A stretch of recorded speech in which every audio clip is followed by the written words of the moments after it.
लोग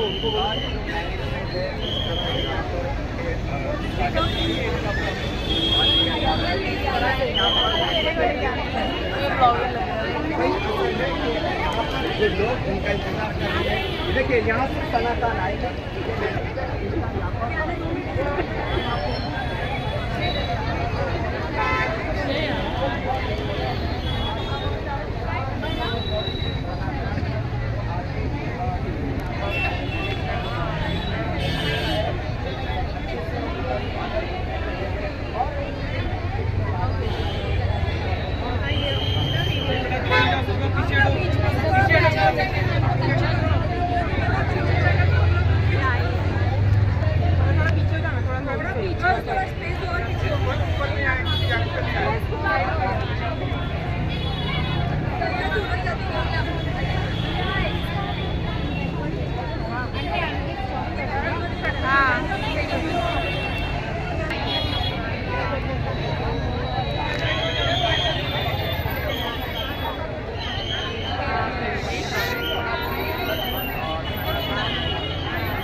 माशाअल्लाह माशाअल्लाह।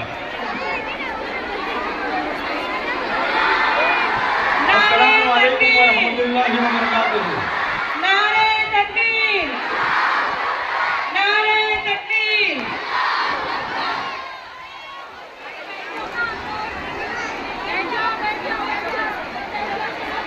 पीछे से चलो, पास आ गए। सब लोग अपनी जगह पे बैठ जाए प्लीज। जैसे सदर का मुजाहरा करें अभी आपके सामने है, स्क्रीन पे भी नजर आएंगे, सारी चीजें आपके सामने रहेंगी। इतनी अच्छी मेजबानी आप लोग निभा रहे थे। अब तो हमारी इज्जत का सवाल है, उम्रा का सवाल है। ताकि सना साहिबा जब उम्रा से जाए, हमारी तारीफ से कलमात बोले कि मैं उम्रा गई थी, वाह वाह, वहाँ की क्या ऑडियंस, वहाँ की क्या बहनें थी, कितना अच्छा मेरा खैर मकदम किया गया। वो जिसके लहजे में फूल झड़ते हैं, वो जिसके लहजे में फूल झड़ते हैं।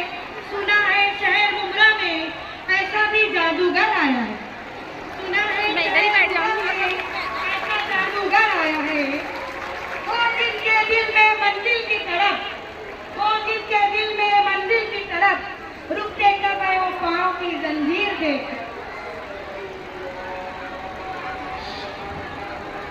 अजान का एहतराम करें बहने प्लीज।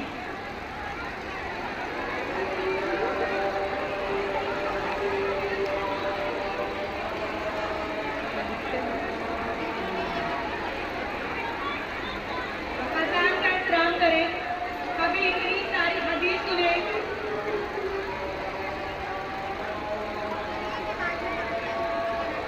अगर अजान का जवाब दिल में देंगे तो बात होगी ही नहीं किसी की।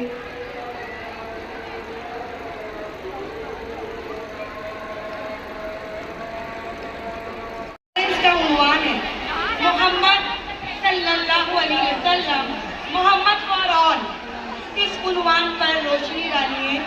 उम्रा की पब्लिक बड़ी बेकरारी से 4 बजे से आके बैठी। अल्हम्दुलिल्लाह, ये इनकी मोहब्बत।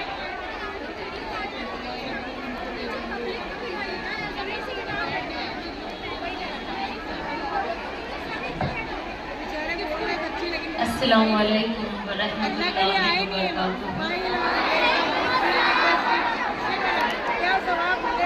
वेल मुमरा के बारे में बहुत सुना था, एक दो बार बस ऐसे ही आई, बट हमेशा से मेरा दिल था कि यहाँ पे कुछ मस्तूरात का अगर ऐसा कोई प्रोग्राम बन जाता तो क्या ही बात होती।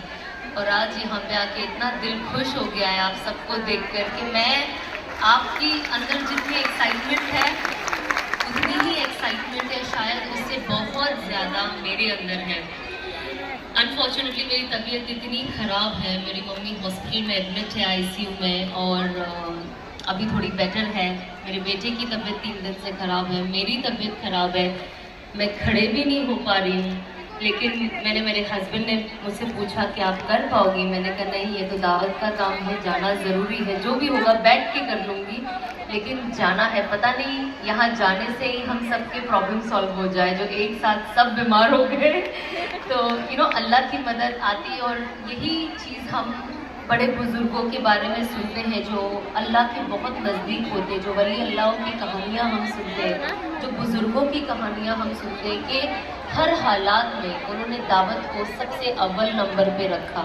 तो मैं अल्लाह की बहुत शुक्रगुजार हूँ कि अल्लाह ने मुझे ये मौका दिया कि आज जब मैं इतने कश्मकश में थी, लेकिन एक तरफ से होता है ना, इंसान की नफ्स शैतान को कहता है ठीक है ना, बीमार हो ना, नहीं खड़े रह सकती, अपने जिस्म पे, अपनी सेहत पे बोझ देकर जाना भी तो ठीक नहीं है, लेकिन वही ना कहीं आपको अंदर आपको लगता है कि नहीं, ये तो शैतान की तरफ से, नहीं मुझे जाना है, इतनी तो बीमार नहीं हूँ कि मैं नहीं जा सकती हूँ।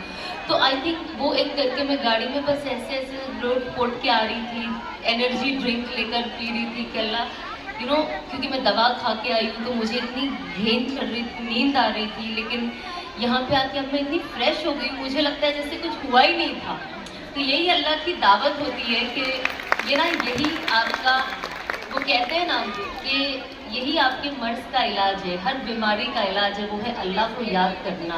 और जो इंसान इस चीज़ को अपनी ज़िंदगी में आगे रखता है, अल्लाह ताला आपके सारे प्रॉब्लम सॉल्व कर देते हैं। हमने हमेशा सुना है ना कि जब भी कुछ होता है, हम बीमार भी पड़ते तो कहते हैं ना डॉक्टर के पास जाने के, घर वाले क्या कहते हैं, जिक्र करना शुरू कर दो, तौबा करना शुरू कर दो, इस्तग़फ़ार पढ़ना शुरू कर दो, दरूद पढ़ना शुरू कर दो। ये भी एक अलग से होता है। तो जाहिर सी बात है हम वो करते हैं, लेकिन जब आपके साथ वो हालात होते हैं ना, तब आपको इस चीज़ का जो अकीदा है ना वो और बढ़ जाता है कि वाकई एक सेकंड में ये चीज़ कैसे दूर हो गई।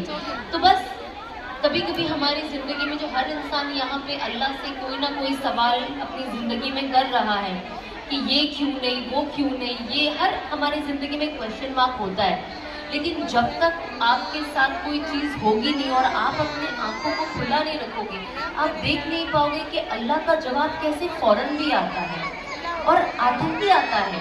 लेकिन आपको रियलाइज़ करना ज़रूरी है कि अरे ये तो मेरे अल्लाह का जवाब है इसके बदले। तो ये एक चीज़ तब होगी जब हम अपने दिल और दिमाग को खुला रखेंगे, वरना हम अल्लाह की ऐसी कितनी चीज़ें जो अपनी आंखों के सामने देखेंगे, लेकिन हमें तो भी नहीं समझ में आएगा कि ये अल्लाह हमारे लिए कैसे रास्ते खोल रहा है। अब आज यहाँ पे आना ही मेरे लिए कितनी बड़ी बात है ना। दिन की अवध का काम लेना, जब ज़िंदगी मेरी बदली तो मैं सोचती थी मैं क्या करूँगी, बिजनेस तो है ही, लेकिन उसके अलावा भी मैं कुछ करती थी। तो अब मुझे ऐसा लगता था मैं क्या करूँगी, अब कैसे होगा, ज़िंदगी कितनी बदल जाएगी। ये कुछ एग्जाम्पल्स मैं इसलिए दे रही हूँ क्योंकि यहाँ पे बहुत सारी मेरी जवान बहनें हैं जो पैसा हर किसी को चाहिए, है ना, लेकिन कभी कभी हम भूल जाते हैं कि हमें हलाल तरीका अपनाना या हराम। मुसलमान होने के बावजूद, सब पता होने के बावजूद भी हम ऐसे रिस्क के पीछे भागते हैं जो ना हमें दुनिया में फ़ायदा देता है और ना ही आखिरत में देता है। तो इसीलिए मैं ये कुछ अपनी ज़िंदगी की चीज़ बताऊंगी, शायद आप लोगों को समझ में आए जो मेरी सिचुएशन में है। क्योंकि बहुत बार होता है हम दीनी घराने से तो होते हैं, है ना, हिजाब भी पहनते हैं, लेकिन उसका असल मकसद नहीं जानते। हमें पता ही नहीं है कि हम हिजाब पहन किसके लिए रहे हैं। हमें लगता है, हमें कहते हैं हमने हिजाब क्यों पहना है, मेरे अम्मी अब्बू पहनते हैं।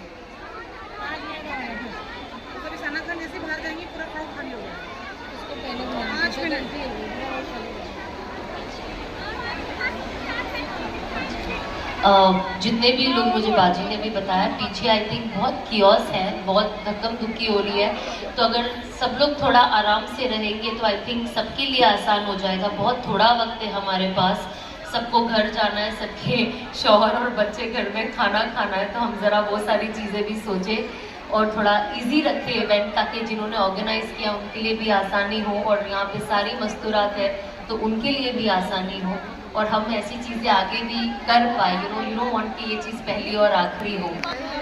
तो जब हम रिस्क के बारे में सोचते हैं तो हम, अभी यहाँ पे कितनी बहनें जो सोच रही होगी अब मैं पढ़ाई कर रही हूँ तो मुझे ये भी काम करना है, मुझे वो काम करना है, मैं भी ये चाहती हूँ। बहुत बार क्या होता है, अनफॉर्चुनेटली एंटरटेनमेंट इंडस्ट्री आप देख लो या ऐसी बहुत सारी चीज़ें आप बाहर देख लो जहाँ पे